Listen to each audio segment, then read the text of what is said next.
there's so many unsung wrestlers, like unsung heroes of wrestling. Yeah.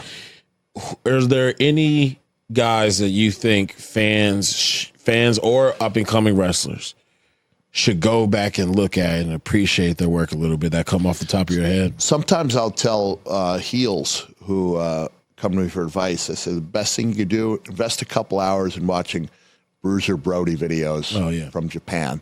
No, you have to sell more than Brody did, and a lot of those matches he had, New Japan would never do because a lot of them were double countouts, disqualifications. But just in watching how he got the most out of every little thing he did, because he wasn't actually a guy who had a huge moveset. Yeah. He did several things, really well, really convincingly. And you were like, how does this guy have these? He would have long matches. So he's a brawling guy who could hang in there for 30, 40 minutes when he had to. Did an hour Broadway with Ric Flair that Rick said was one of his favorites because it took Rick outside of his zone also. But he got everything out of it. He would watch what he did.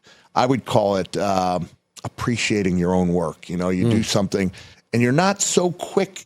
This is where I had some issues with the modern day WWE when it was evolving. They insisted that you cover every single time you do a move because you want to show you want to win the match. And I was like, I'd rather show that I would like to inflict some punishment. Like that's what makes someone dangerous.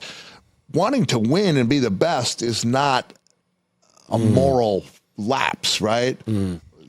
Wanting to inflict damage and appreciate what you did while you're doing it makes someone far more dangerous. And I think that's one thing that's missing are the fact that the Abdullah, the Butchers of the world, and the Brodies who would come in for 4 to 6 months and just wreak havoc and leave, go somewhere else, are no longer there.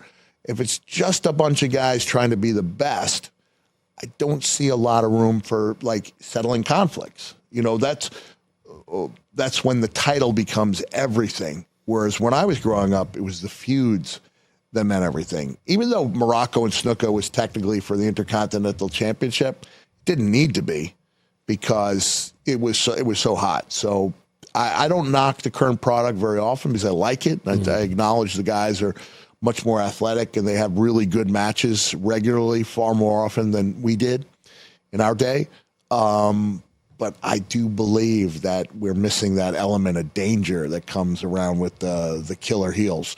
I won't put myself in the category of Brody and Funk and Stan Hansen, but I did a pretty good job myself at scaring children and women and some men. Yeah. So when I go and I do my events, I'll say, I know I scared the crap out of some of you, and you see people acknowledging, yeah, he did. Watch new episodes of No Contest Wrestling every Wednesday or listen wherever you get your podcasts. And don't forget to follow us at No Contest Wrestling Podcast on Instagram.